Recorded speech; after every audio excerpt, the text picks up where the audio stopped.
evening, everyone. I, Mudita Raj, Assistant Professor, Delhi Metropolitan Education, welcome you all to the 25th episode of the Vibrant India series.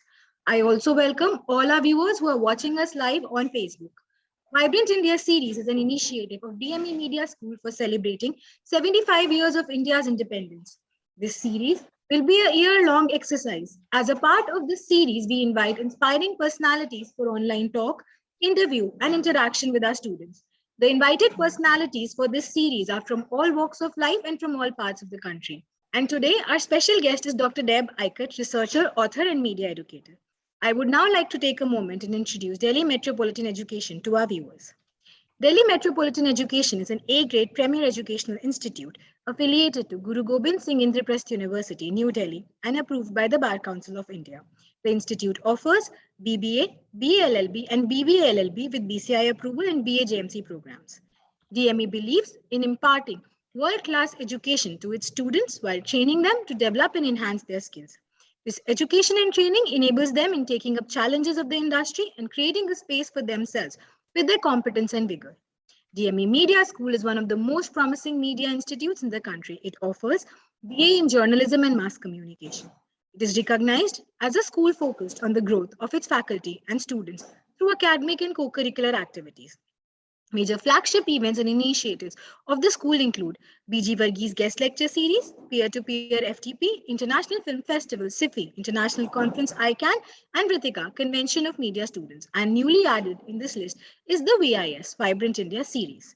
It is our privilege to introduce you to our guest, the personality of the 25th episode of VIS. I now request Ishika Shaw, student, DME Media School, to introduce our guest of the day. Over to you, Ishika. A former journalist, Dr. Deb Aikat has been a faculty member since 1995 in the Hussman School of Journalism and Media at the University of North Carolina at Chapel Hill. An award-winning scholar, Dr. Aikat theorizes the role of digital media in the global sphere. His research ranges across the media. Sir was recently elected as the 2020-21 Vice President of the Association for Education in Journalism and Mass Communication, AEJMC, one of the premier scholarly organizations in our field. He will serve as AEJMC President for the 2022-23 year, culminating in the 2023 AEJMC Conference in Washington, D.C. The Scripps Howard Foundation recognized Dr. Aikat as the inaugural winner of the National Journalism Teacher of the Year Award 2003 for his distinguished service to journalism education. The International Radio and Television Society named him the Cochrane Communications Professor of the Year 1997.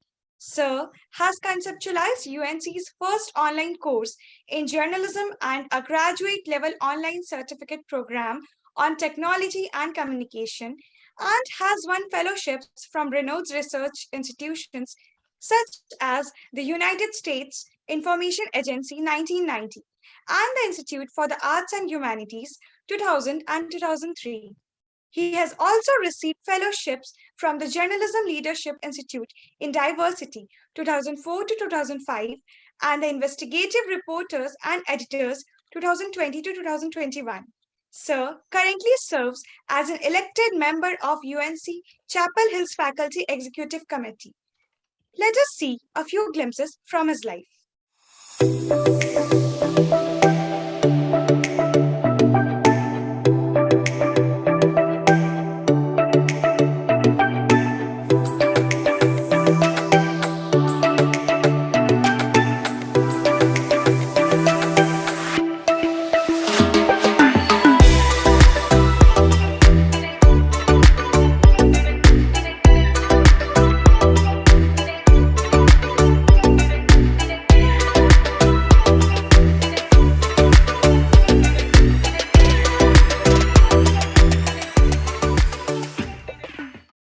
Thank you so much, sir, for joining us today. It is indeed an honor to host you.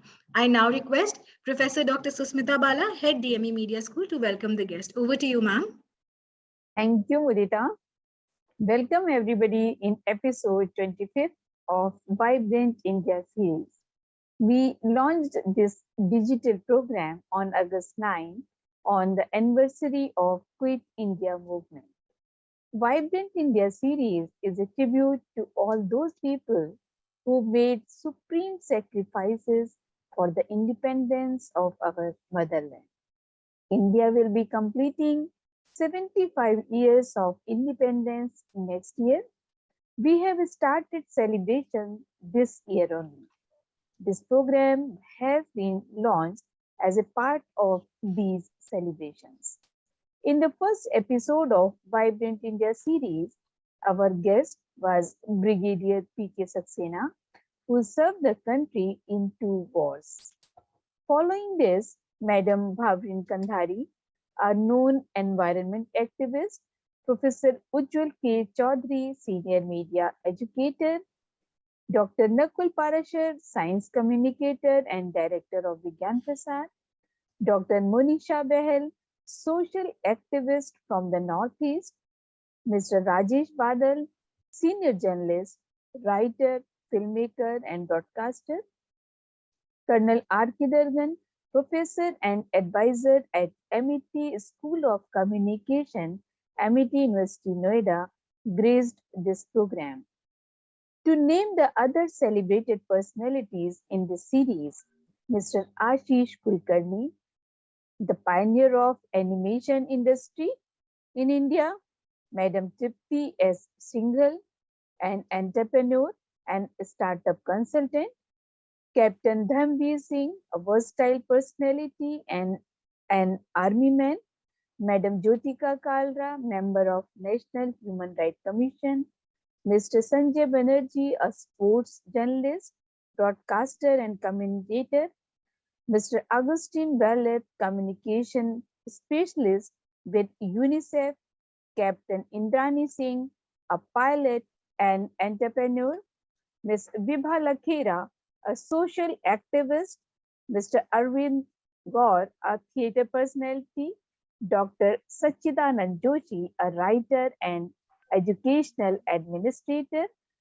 Lieutenant General Sanjay Kulkarni from the Indian Army, Dr. Gurmeet Singh, author and global Hindi educator, squadron leader Prerna Chaturvedi, a veteran of Indian Air Force, Mr. Shambhunath Shukla, senior journalist, column writer, Mr. Lakshmi Shankar Bajpayee, an eminent poet and commentator, and Sufi Sayyid Azmal Nizami were our guests.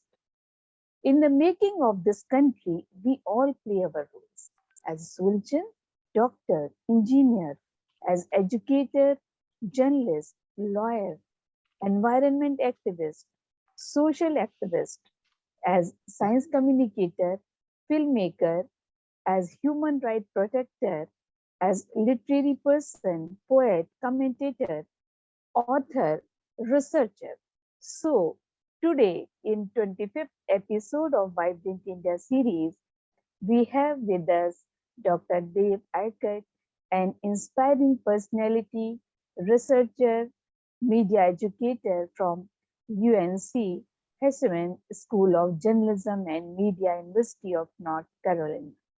Welcome, sir, in VIS, and welcome all of you present here.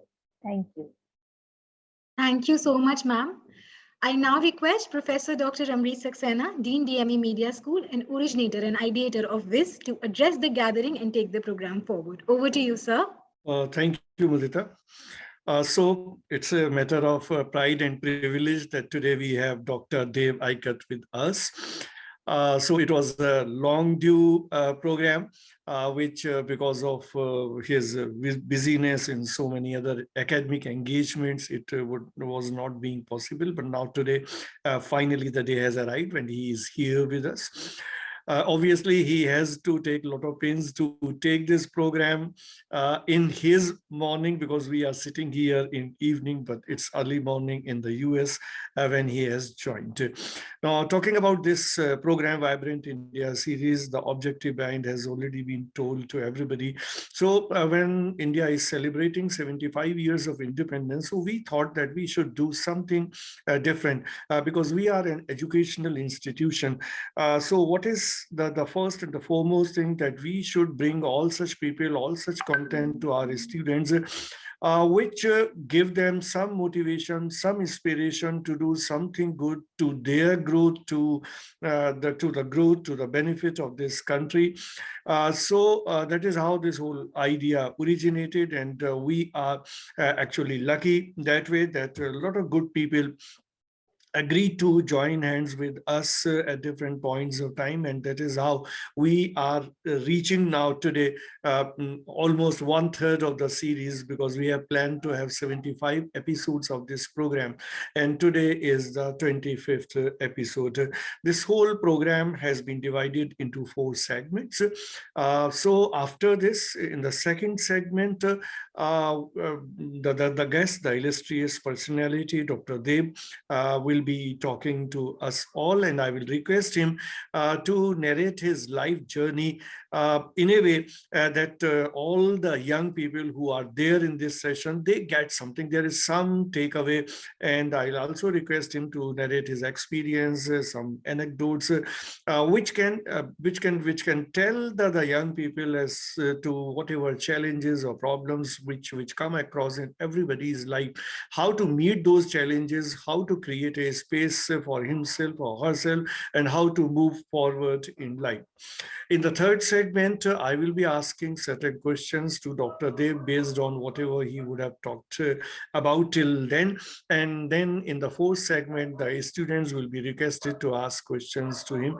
And I will request Dr. Dev to quench the thirst of the students. So that's all about this program. So moving ahead, in the next segment, I will request Dr. Dev.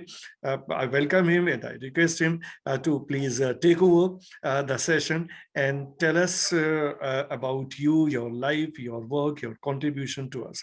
Thank you, Dr. Dev. Thank you so much for inviting me to this 25th episode of the Vibrant India series on 75 years of India's independence.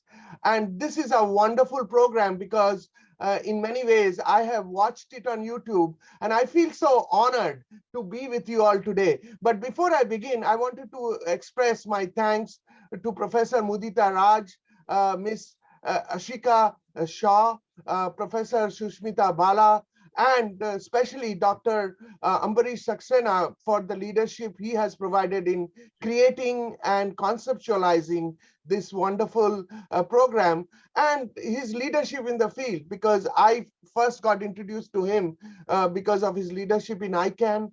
And I do want to tell you that I was born in India, and in many ways, 30 years ago, almost down to the month, I was in the US for a fellowship. So I was a journalist in the Telegraph newspaper in Calcutta. Well, I still call it Calcutta because that's how I grew up with. Now you call it Kolkata. It was I had the best job as a journalist. Every day was different. It was exciting. I put politicians into trouble, politicians put me into trouble, and that was a great life. But there came a fellowship where they said that you go to, we invite you to come to the United States, and not only the United States, New York University, in the heart of New York, and you learn about American political culture, and you have almost 4 months to do it. So of course I said yes. And that gave me an impression at 3 levels. One, how ignorant Americans were about India. This was, of course, 1990. So please understand that that is not true anymore. And one of the first things I realized, that they still thought that I owned 2 elephants and I rode horses. Maybe that's ignorance, but I'm just sharing this with you.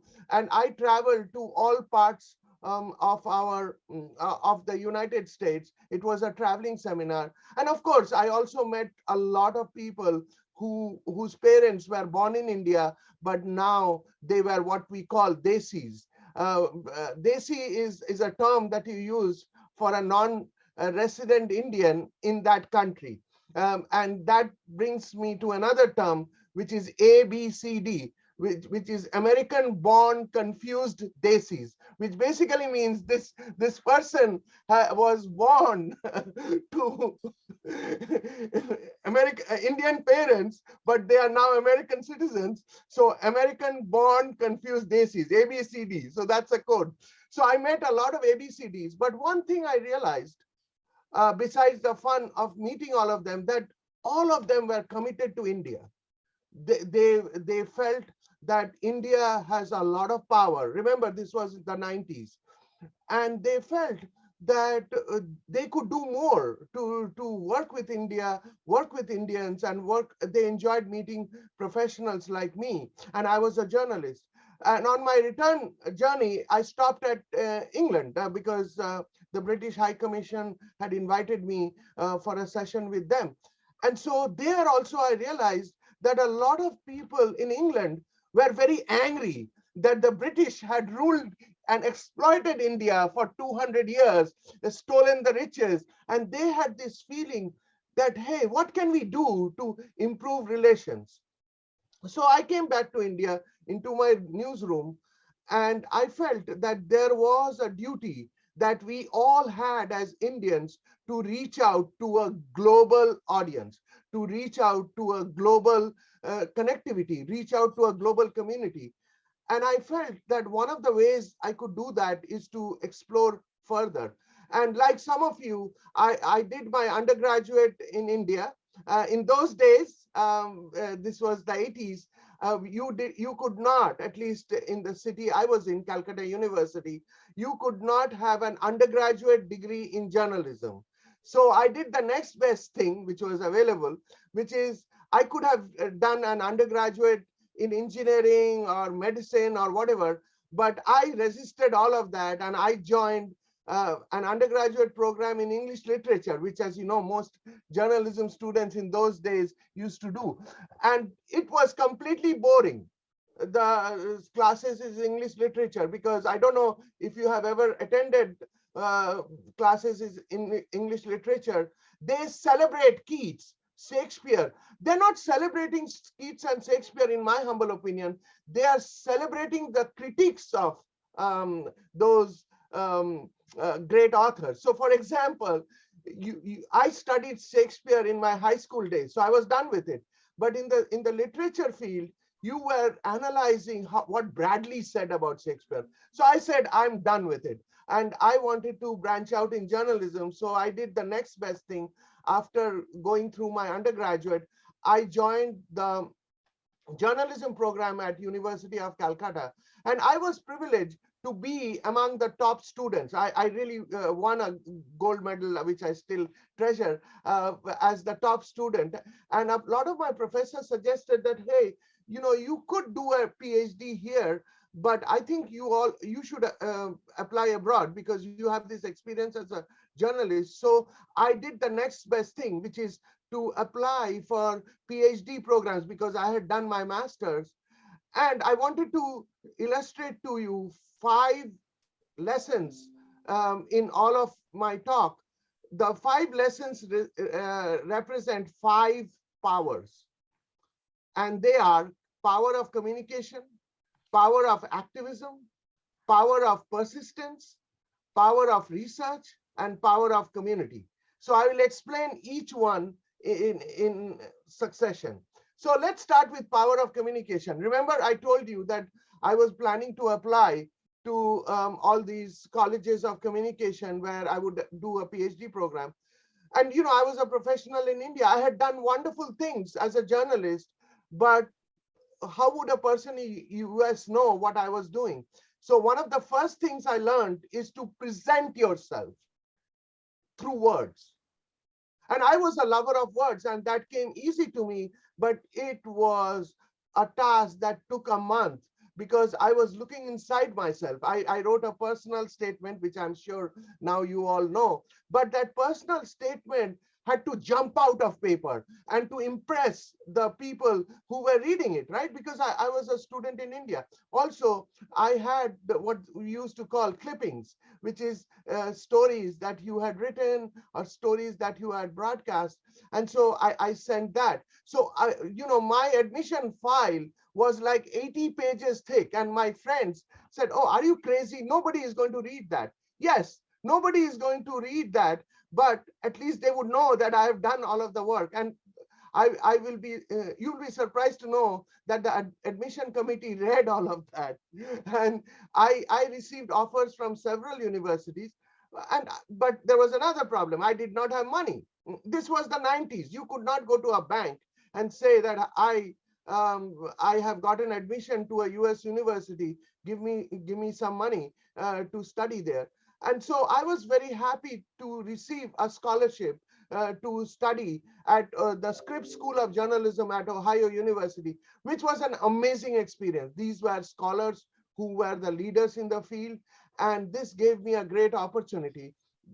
But I felt sad leaving India. But in my research, I have highlighted the spirit of India, the India that is so wonderful. And I'm happy to report to you that as we speak on the third decade of the 21st century, India not only has soft power, it's one of the leading global economies. People wake up when there are Indian initiatives. So that's the power of communication.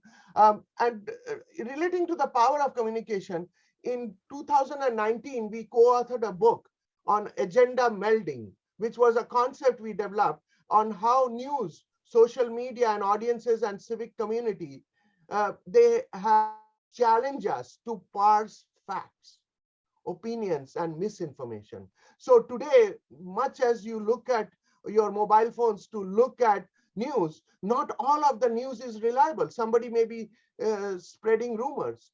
And our book concluded that digital tools have empowered companies and organizations alike. There was another thing that happened in the 1970s, which was the national emergency. And it happened right here in Delhi. So Indira Gandhi was having problems with various political activists and a huge opposition. And any sensible prime minister would have tried to deal with it in a democratic way, because we have been a democracy for more than 75 years, as you know. But she did something different. She imposed a national emergency. What it meant was just at midnight, all the power to the newspaper presses were cut off, which basically means newspapers could not print anything. And in those days, newspapers had all their presses in the heart of Delhi. And then in the darkness of the night, opposition leaders were arrested. Journalists were arrested. And that was a dark day in India's journalism. And you may have heard of stories of how people had to go through family planning processes. The famous word was nasbandi, where if you agree to a family planning procedure, you would get a job as a teacher, and all that thing happened. So the emergency continued for about 14 months. And one thing great happened. When the emergency ended, there was elections, if you remember. Now, I know you may say, well, I was not, I'm too young to have seen through that age, but believe me, that was an exciting time in India, because in 1977, the emergency involved censorship, which means media editors had to go to an officer of the government to approve. And I was a reader of the Statesman in those days, and Statesman published edition where they showed all the dark lines where the censor had banned them. But one thing great happened about the emergency, that as soon as the emergency ended in 1977, there was a media boom. India Today, just to name one of the publications, was started in the middle of the emergency, and India Today became a very big force, and the rest is history. But I was in the Eastern India, where Sunday, and Ananda Bazar Patrika were big entities, and they published very vibrant news stories. And being in Eastern India, which is Bihar, we used to get, so Calcutta was the media center there. And as luck would have it, the media boom created various opportunities. So long story short, my father had a transferable job. So we came back to Calcutta magically, and I had completed my undergraduate degree, remember, in English literature. And even before I would graduate, Ananda Bazar Patrika had this program for a trainee journalist. And I applied, and obviously with my experience about journalism in India. And by the way, during my high school days, I used to work for the local newspaper, the New Republic, and which was an amazing experience. And I could interview people. The RSS chief, Balasav Devras, I interviewed him in the 70s when he was making a national campaign. So long story short, I realized and appreciated the power of activism. And that brought me to the Telegraph newspaper as a reporter. I first worked on the editing desk where I was an editor. That taught me important lessons about editing my work. And I was not a reporter. But then in 1987, I became a reporter. And that opened up a lot of opportunities. So that brings me to the power of persistence and passion. And I'll tell you a little story that talks about persistence. So as a journalist, you really have a lot of liberty in what you want to do, right? Your newspaper says that, hey, you go and cover a political leader, or you go and do something. But as you remember, I grew up in Bihar, so I was always fascinated about how unruly things in Bihar was. Believe it or not, I worked in Bihar while I was growing up. I saw mafia dons in my town. There were news stories about how mafia dons were shot in a restaurant, and the newspapers did not even report about it. And there was no social media, and it was only by word of mouth.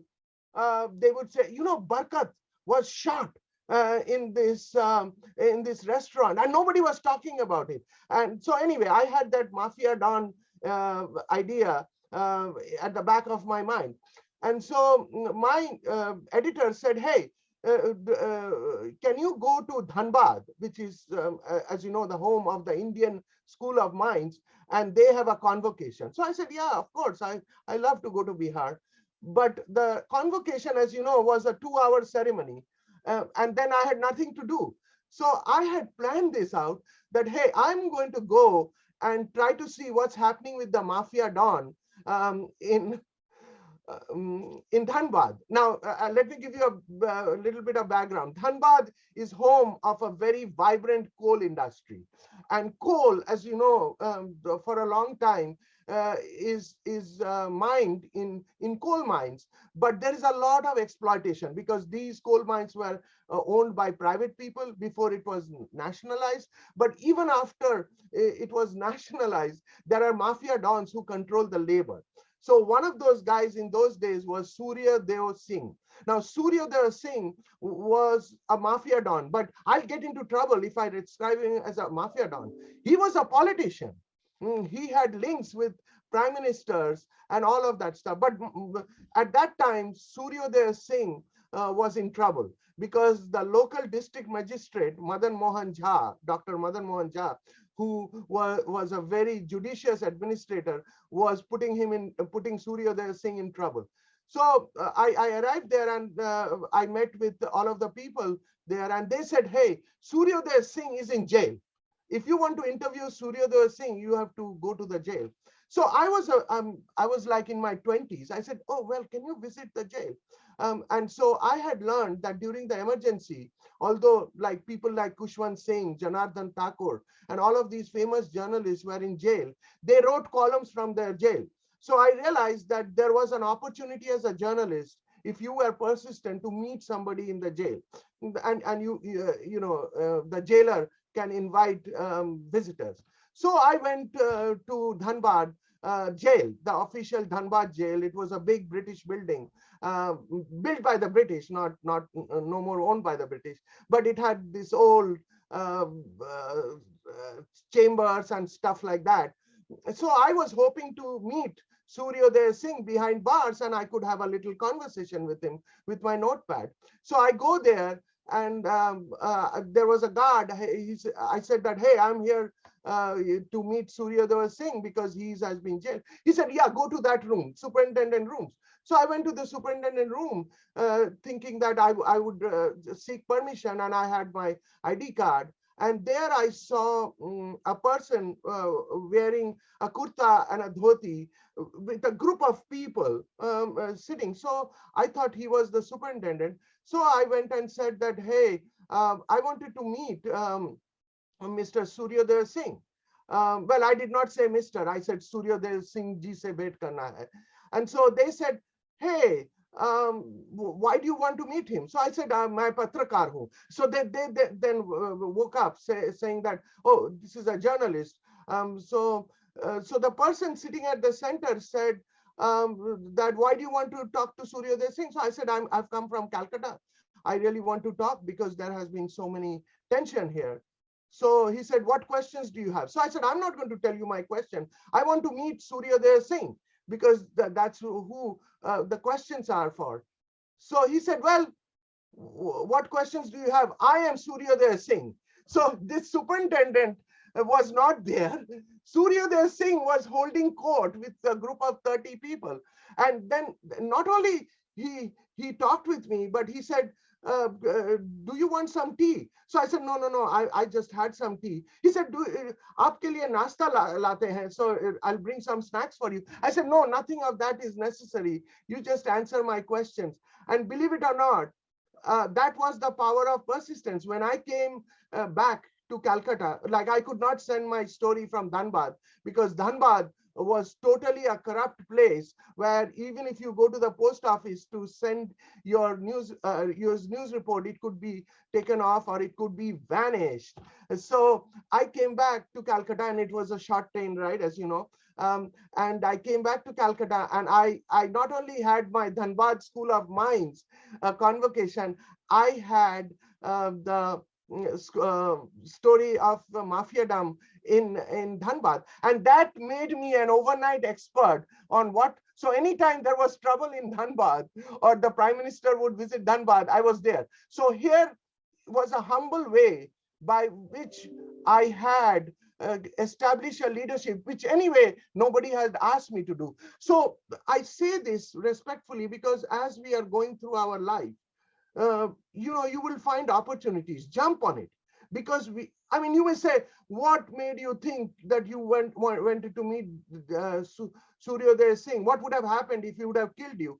Well, that's a risk you take. But I do want to tell you, much as Bihar was an unruly place, remember, culturally, I had grown up hearing about these mafia dons, and I had seen them. I saw them as real people. I did not see them as like it's just a person with guns. For example, the mafia don I had seen, he would take a motorcycle ride every evening, and my playground was near a teacher's hostel, where he would come and meet his girlfriend and take the girlfriend on his motorcycle. This was a Royal Enfield, and go to town.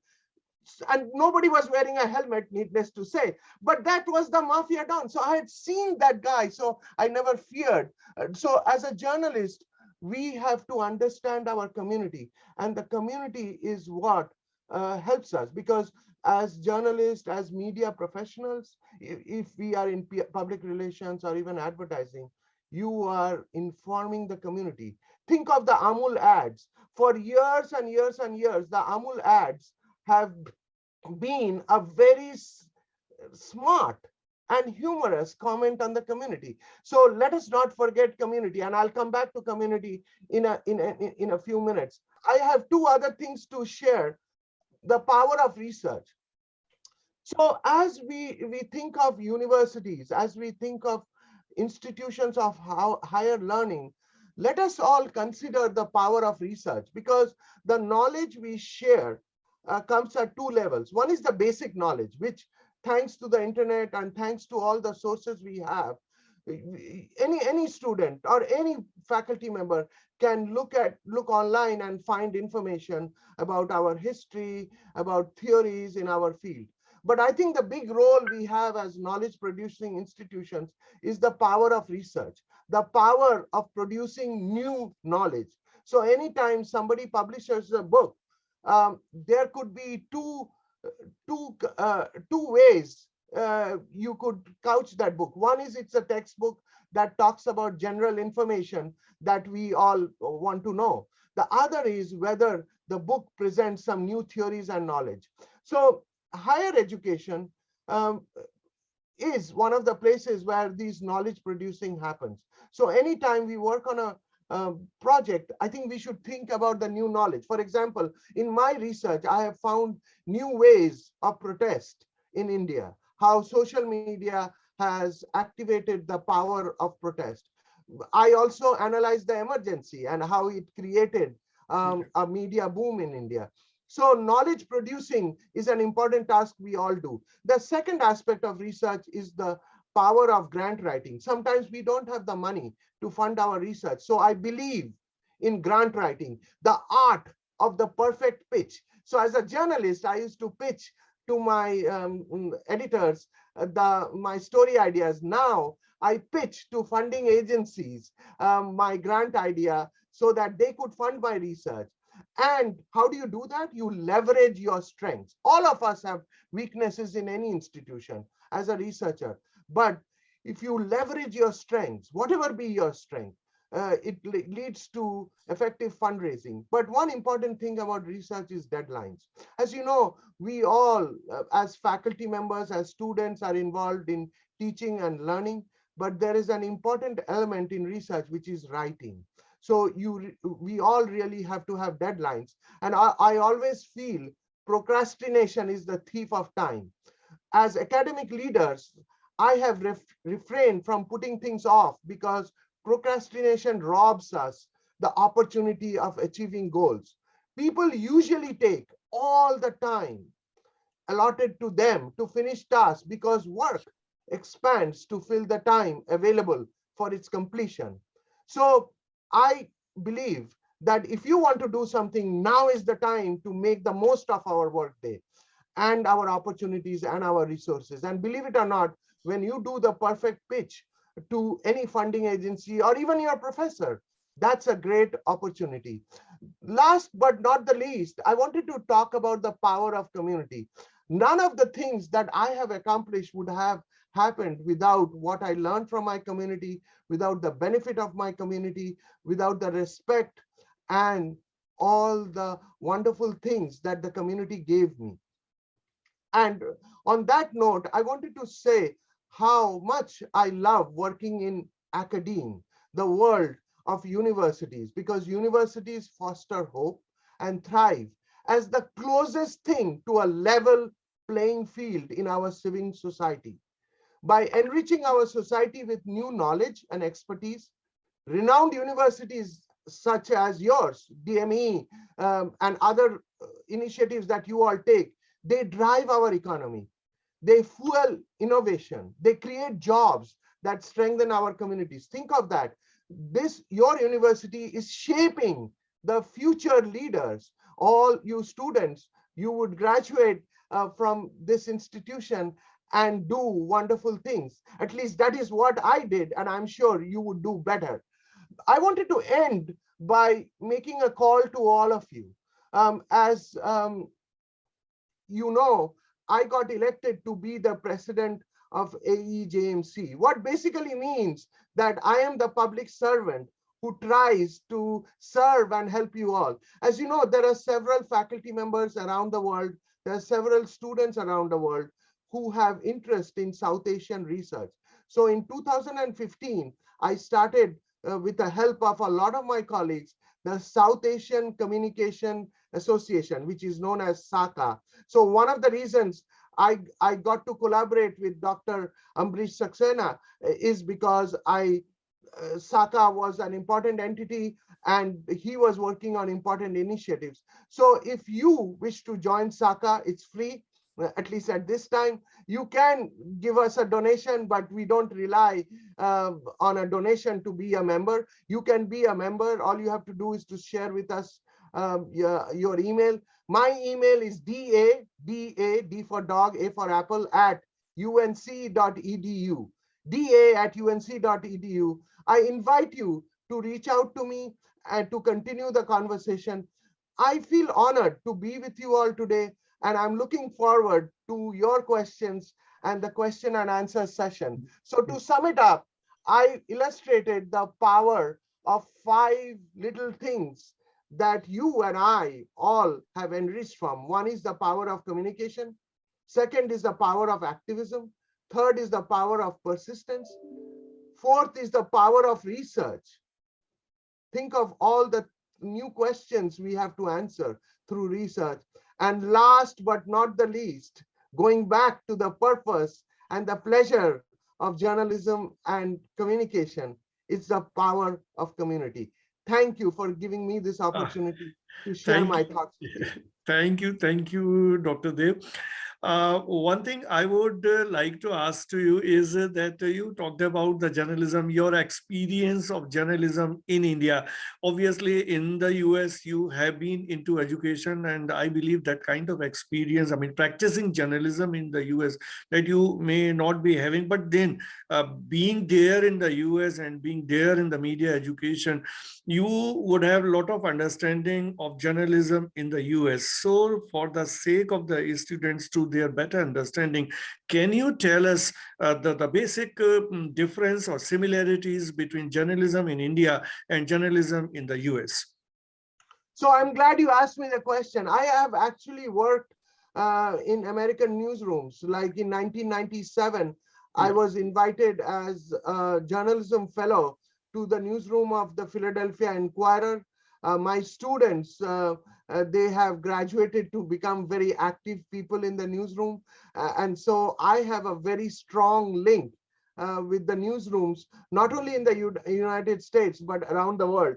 So as you can well realize, that in the United States and in a major part of the Western world, people have stopped reading.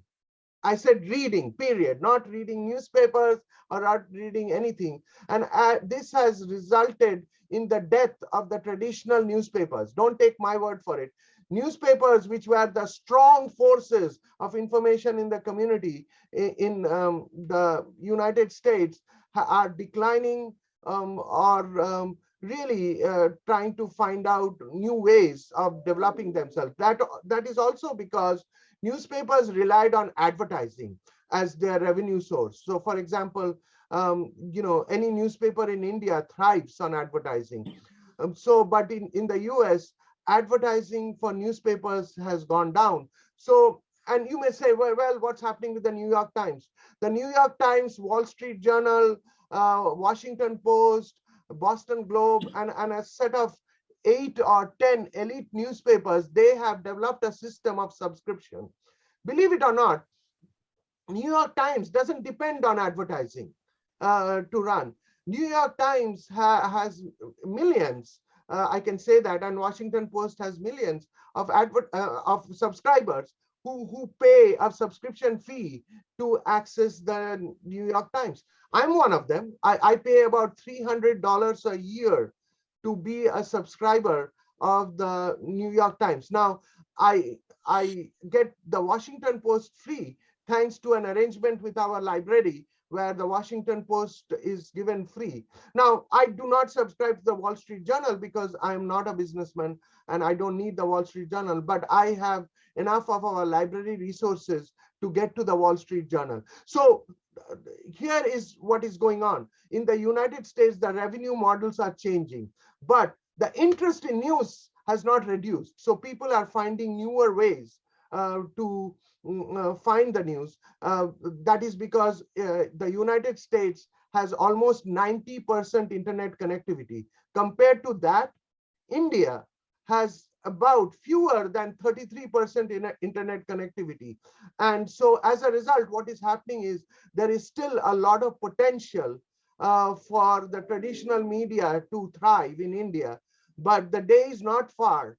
And it's already happening in urban areas where people don't read the newspapers. Only retired people have the time to read the newspapers, and you are reading news on the fly, like whether you are on the bus. I hope you are not looking at your mobile phones for news while you are driving, but that's what is happening. If you are in public transport, you just look at the mobile phone. So that's a significant change in the way the audiences are accessing news. And I think news entities in India are aware of that, and they are finding newer ways by which they have an online version. And think of that, worldwide, there is a lot of interest. I keep up with all the major Indian media online. So, and in most cases, I don't have to pay, but I get all the news for free. So free is an important word, but the consumer, the person, the product in a free system is you. They're Yes. marketing products and Yeah. things to you. So that was a long answer to your short question. No problem. So that's welcome. Another question which I would like to ask you about freedom of the press.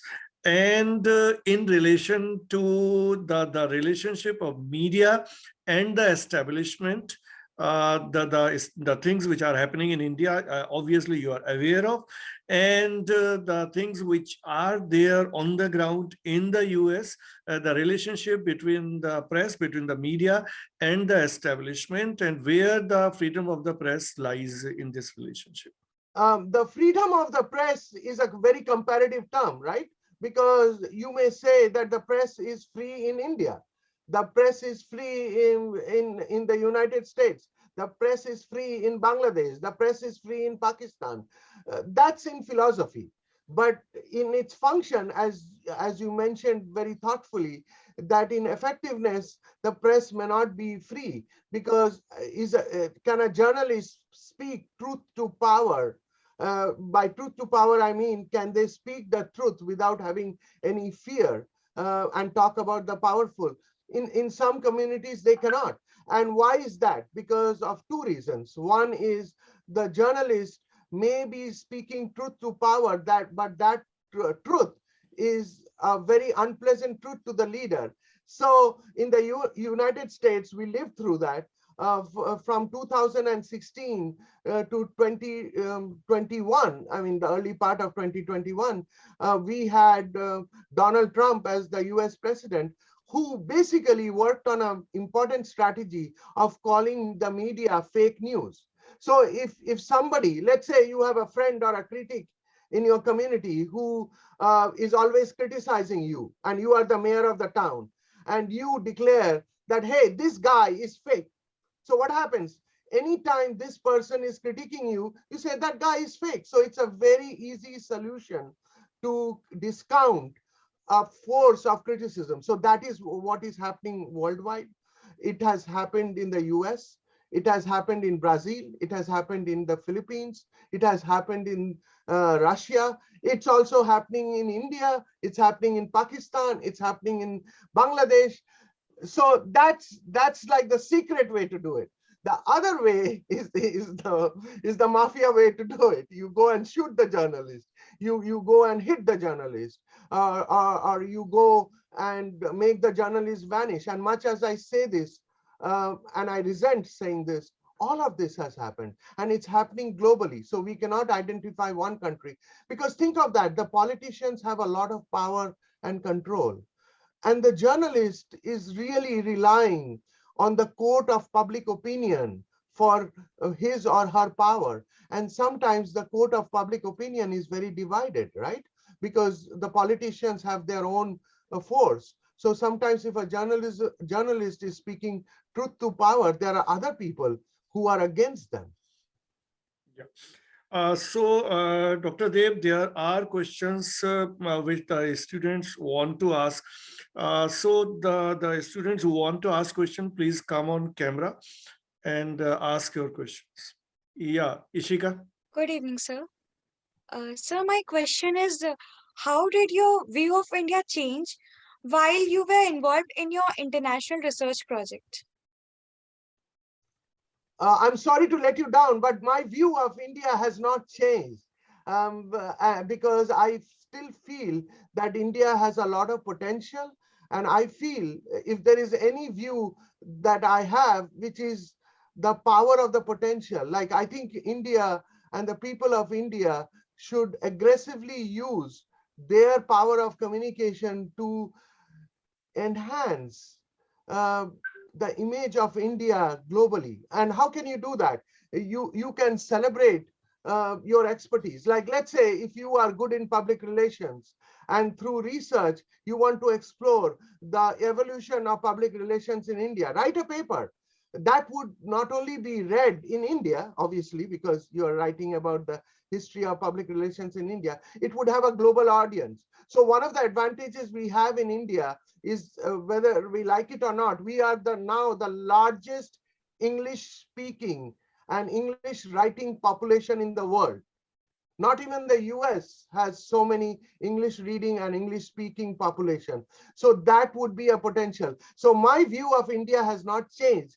I just feel that there is a strong potential to have the spirit of India all over the world. And that is why I find the Vibrant India theme a wonderful opportunity. I had a lot of pleasure looking at all of the leaders you have been talking with.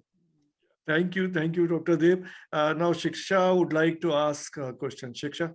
Hello, sir. As you have a great experience in educational background, so my question is, what is the most difficult but important thing need to be understood by journalism students? So one of the things that I realized as a journalist is that, writing is hard. Now, in a newsroom, what happens is you are supposed to write your story and they won't let you leave until you are done. But in the modern day, what happens? You are writing in your own space. And so using the power of words to write your story, whatever be it, whether it's a research paper or whether you are writing a news report or whether you are writing a public relations or advertising report, writing is a very important aspect of it. And good writing involves a lot of rewriting. Believe it or not, a lot of these important poets, important writers, they are not sharing with you your first draft. Nobody can share with you. And even in journalism, if you look at it, the reporter files the story. Now there is an editing desk that goes through revising the story. The headline that you see in the story is put by another editor. And I worked in those roles.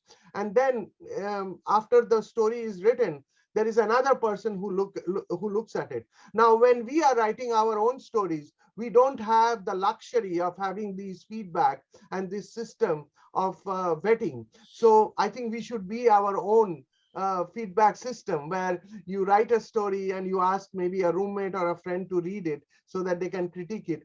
And a lot of people are very hesitant when they get criticism. I have benefited from criticism from my colleagues and even from my students. And that is an important part of writing. And once you can write well, people will you will always be in demand. Like I wanted to tell you, there were a lot of my colleagues from my high school days or my college days who went into engineering, who went into the stock market. And you may think they make a lot of money. And in journalism, you may have often heard journalists do not make money. I do want to tell you, if you are a good journalist, money won't be a problem. And of course, I always say this, that if somebody is interested in money, don't come to journalism because not everybody is having money. But I wanted to tell you, as a journalist in India, I did not get the highest of salaries compared to an engineer or a stock market broker, but I had more than enough. And in the US, I'm not like filthy rich. I don't want to be, because when you become rich, you have other problems. I'm very happy. So I feel the passion that we all have for our professions, whatever be it. If you want to be like a medical professional, pursue your passion. That's what I did. I would have failed as an engineer because I find engineers worry too much about math calculations. And I would have failed as a doctor because I feel so impassioned about some of my patients. I would not be able to sleep at night. So journalism is good. You do your work, write your story, and you wash your hands and you go to sleep. And next morning, you get to read the story. So it's a fun profession, and it's where you can make a difference. Yeah, thank you, Dr. Dev. Now, Sajal Mishra, ask your question. Good evening, sir. It was pleasure listening to you. Can you share your experience when you visited Russia for your research project on press freedom in 2015? Thank you for that question. Russia is a wonderful nation. As you know, India and Russia have been friends for a long time. In India, when we attained independence, Jawaharlal Nehru, as among the first prime ministers, started the plan of collaborations with Russia. And Russia has been a wonderful nation, but it's been a very powerful force, both politically. So when I went to St. Petersburg, which is the city where Putin was the mayor, and we had a great time talking to educators. Russia is kind of a strange institution now. The people of Russia love Americans. The people of Russia have a lot of respect for people from India, because a lot of people thought that I was from India, because when they look at me, they think I'm from India, and I was very honored.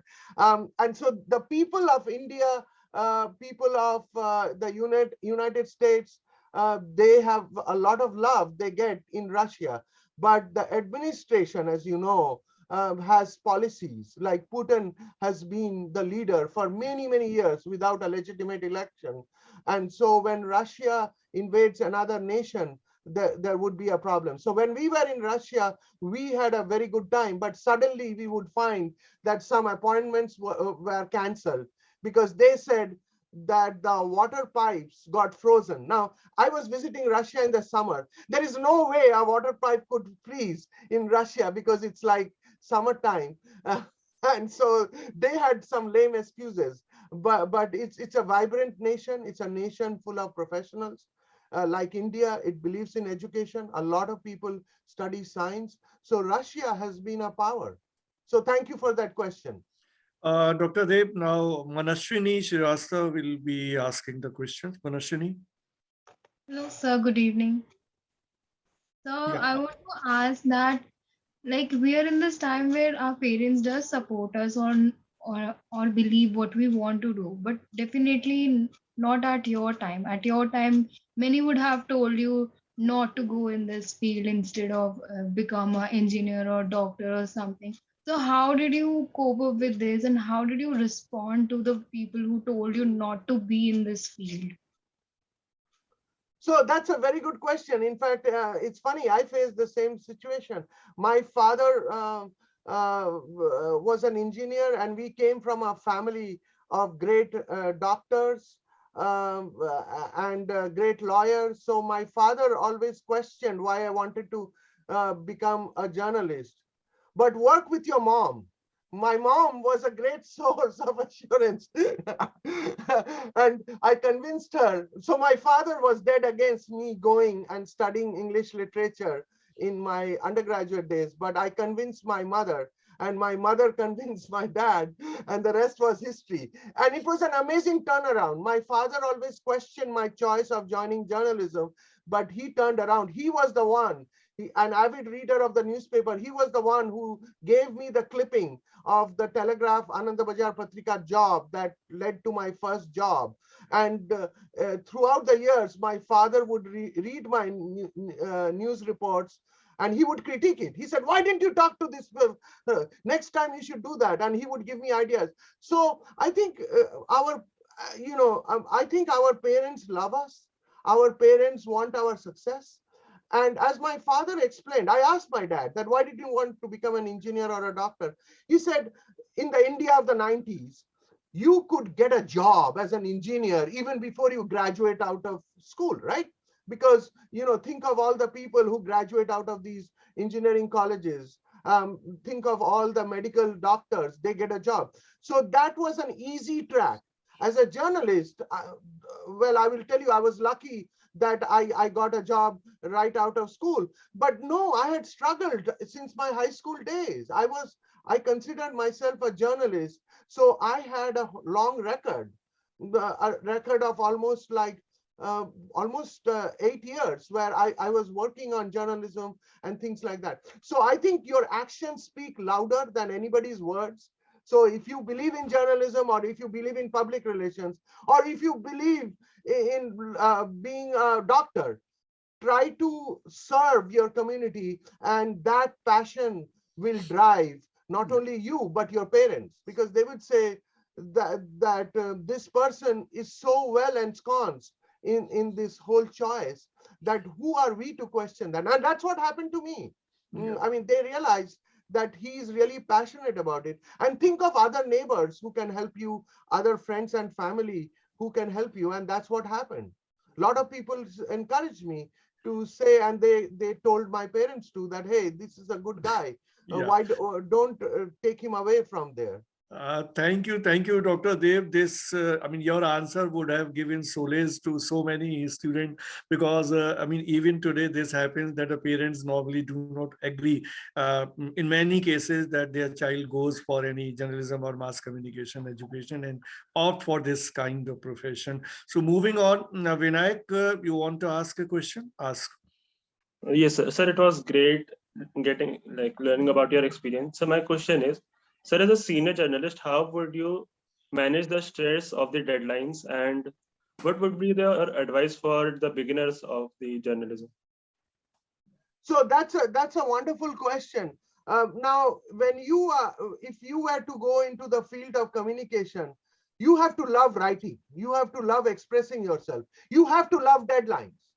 Because if you don't love deadlines, your product, the report that you're working on is useless. Let's say you just found out that Narendra Modi is going to appoint a new advisor, and you really found that out from a source. You have to not only worry about your deadline, you have to publish that story, because if you don't, somebody else will take care of it. So I think there is no stress. I mean, that is the energy that you have, that I have this great information, I need to reach it to the people.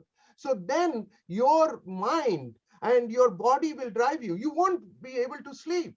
So I think that's, you have to, like, sometimes I work on reports, full disclosure, where I'm not interested. So I drive myself. I pretend that, oh, this is very important.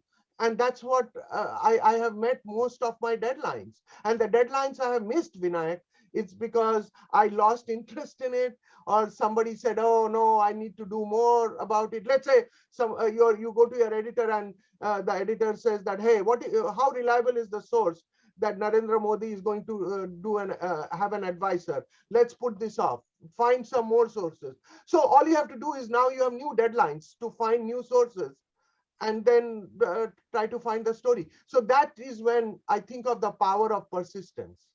So sometimes you have to extend a deadline. Yeah. And I'll tell you a trick. If you know the name of the advisor to Narendra Modi, go and speak to him or her. And if that person says, hey, I have been appointed an advisor, I got a call from Modi ji, and I have said yes, bingo, there you go. So what I'm trying to say is, journalism doesn't come with a playbook. All the textbooks are there, you can read it all day, and you can become the best journalist in spirit. But in actions, every day is a learning experience. And I say that very respectfully, because present company included, I have read some of the books you all have written. And so the students, your students should read your research and your books, but real life provides surprises. Yeah, thank you, Dr. Dev. Now there's one more question from Jyoti Mishra. Jyoti, ask your question. Good evening, sir. So my question is, as a journalist, what precautions should we take to ensure that the information we collect is accurate? That's a very good question. The Voice of America in many old days had a two-source rule. So if you get any information, like let's take that example that I shared about Modi ji hiring a special assistant. You should not rely on the first source that has given you the news. Try to find 2-3 sources. And you know, why I think your question is very important, because media entities rush. to the news to beat the competition, right? Just like I was saying that, hey, other people will have the story. Well, let other people have the story. We would all have egg on our faces if we publish a story and our critics would say, oh, what a fool. That story is all fake news, right? And in fact, if you are writing about the prime minister, that's a big deal. So I think it's worth to make the effort. That's why I said, try to get the advisor who would be appointed. So if the advisor said that, hey, I have received a call from Modi ji. So what I'm trying to say is confirmation. Once you know for sure. Now, of course, the advisor may say, I deny talking to that person. That would be unethical, but you have done your due diligence. And I'm sorry to say, in most cases, journalists worldwide rush to judgment and they do not rely on reliable information to publish their news. And that's why there has been trouble. And in addition, there are people, as you know, who are not interested in sharing the important and the true news. Think of that. As children, we all got vaccinated, but now suddenly there is this new rhetoric that vaccination is bad for you. Now, I'm not going to get into the political part of it, but if you believe in science, I'm sure you would think that vaccination is at least a prevention against the COVID outbreak. But in our communities, and I'm ashamed to say, I know of some people who have decided not to get vaccinated. So there are people who are spreading these canards or false things saying that, hey, vaccination is fake. Thank you, Dr. Dev. I mean, like source credibility and source confirmation, reconfirmation is definitely important in journalism. Now, to take the last question in this session, Mudita Raj would like to ask a question. Mudita? Sir, thank you so much for sparing time for all of us. My question is, how is metaverse going to affect the news ecosystem, and what are some upcoming research trends related to the same? So I wanted to respectfully point out that metaverse is already changing our lives. Think of how much time we spend in the digital space. Think of the identities we have developed. Think of how we shop. Today, you do not have to you do not have to go to a physical store to buy something. You can get on any of the shopping channels and shop. And especially in the pandemic, there is a very important aspect to it. But I think, going back to your question about researching all of these, I think I would take each aspect of communication. For example, if you are a business professor, you would be interested in how metaverse is changing the way people make consumers make buying decisions, how consumers choose a platform for their shopping or for their selling experience. And if you are a business professor, you would also research how the metaverse is empowering not only the consumers to buy at competitive prices, it's empowering the consumers to market their own goods. Think of Etsy and other things. So coming back to journalism, I think the metaverse already has very important effects, and it started in 2008 when the smartphone came about in our communities, where we use our smartphone not only as an information device, we use it to keep time, we use it to take pictures.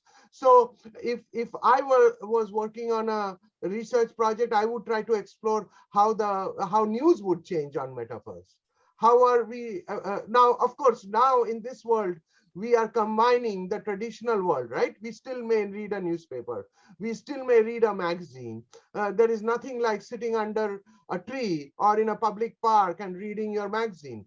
The theory of metaverse is basically that would recede, and most people would only go into a digital virtual space to do that. And at the end of the day, I think that is a laudable goal, but do you really think that will happen? And that would be an important question. What strategies can news publishers use to attract people in the metaverse? Now, as you know, journalism now has developed into a two-way communication where the people decide the media agenda. At least that is what we found in our research.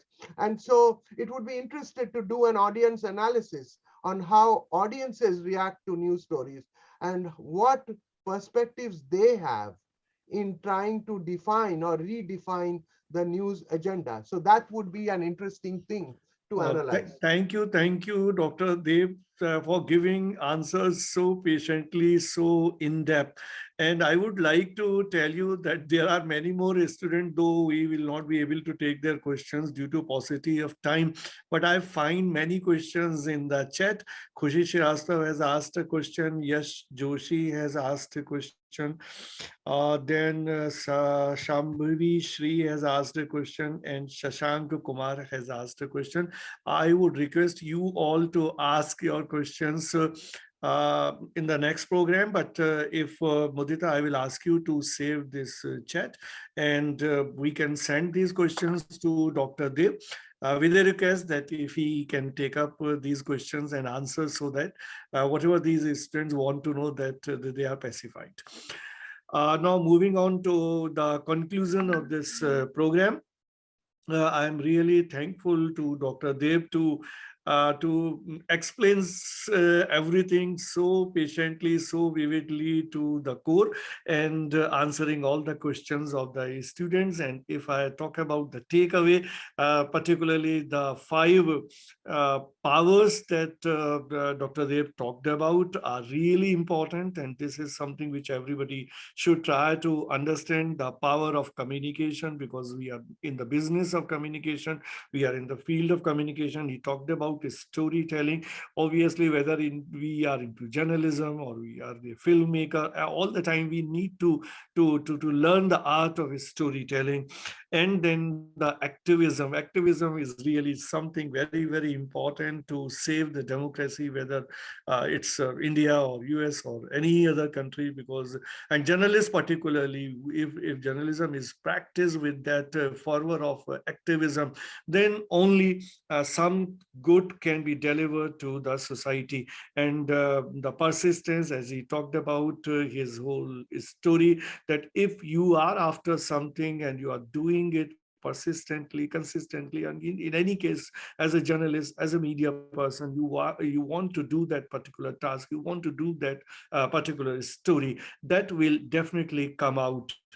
And then community, obviously, is important, because that's the driving force. You are ultimately, whether we are working as a journalist or as an advertiser or advertising executive or the PR executive, ultimately we are catering to our society, to our people. So that's important. And finally, since Dr. Dev is a researcher, and we those are the teachers who are there in this session, we are also into research. And all these students, as Dr. Dev, you talked about the ICANN, and what important thing that we have introduced in ICANN, though we have the undergrad students, but then we give them an opportunity to write papers, and the teachers work on them, prepare them to write papers, and we give them an opportunity to present their papers in ICANN, because that is something, because if even at the undergrad level, the students learn an inclination towards research. So whichever profession they go, or even if they go to media education and all, then that research element, that research understanding has to be there. So that was really nice to put emphasis on research. And whatever, Dr. Dev, you told us with your experience, and I think a lot of things would have been learned by these students as to how to take up challenges, how to make your own way, and above all, how to work passionately, like with the passion that you were talking to us. So that kind of passion has to be there among all the students, among all the teachers. So I thank you once again to be with us. I thank all the students and the participants and all those who asked questions and were so participatory in the whole program. Thank you all. So I wanted to take a minute to congratulate all of you at DME and beyond on the success of pursuing journalism, communication, and all the innovative things that you do. I think this is an important element of how you all have accomplished success through hard work. Keep it going. And as I said, I am part of that community. If I can be of any help, I can contribute to it. This would be our honor. And I do not just say myself. There's a whole community of more than 1,200 SACA members who are here to work with you and more. Thank you. Thank you, sir. Thank you, sir. Thank you.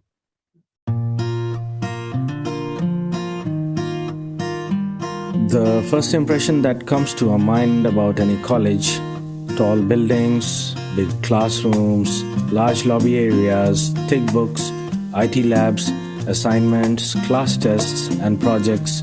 Nothing besides that. Every hour, minute, second spent here help us carving and shaping our persona, cultivating innovative mindsets for the challenging world. Learning is a lifelong process. Sharing knowledge, inculcating values of life, spark the innovative horizons of mind. Fun and frolic is the nature of every nook and corner here. A daily dose of thrill we are sure to get here.